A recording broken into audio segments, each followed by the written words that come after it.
Este tutorial tratará sobre la app CodeJumper.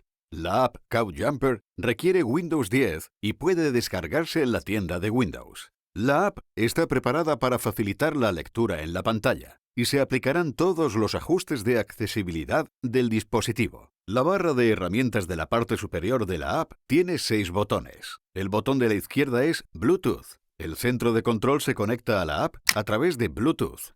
Sabrás que está conectado cuando oigas un clic o, sin Bluetooth, cambie a Bluetooth. A la derecha del botón Bluetooth está el botón Sonidos. Haz clic en este botón para abrir la página Gestionar sonidos personalizados. Aquí puedes agregar sonidos personalizados en la app para cada dispositivo. Para volver al menú principal, haz clic en el botón Inicio. El tercer botón de la izquierda tiene toda la información sobre CodeJumper, número de versión, contacto y enlace a la web con el historial de CodeJumper.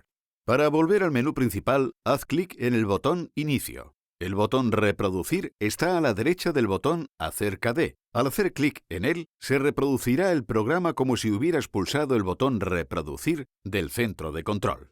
El botón Leer está a la derecha del botón Reproducir. Al hacer clic, se leerá el código en voz alta, como si se pulsara el botón Reproducir y Parar en el centro de control al mismo tiempo. El botón Parar detendrá el programa. Es el botón del extremo derecho de la barra de herramientas. Debajo de la barra de herramientas están las 4 instrucciones del código.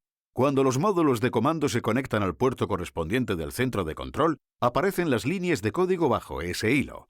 Con un ratón o el teclado, selecciona el título del juego de sonidos. Así podrás cambiar el sonido definido en ese hilo. Las opciones son instrumentos MIDI, sonidos de muestra, que están ya programados en la app, y sonidos personalizados agregados por el usuario.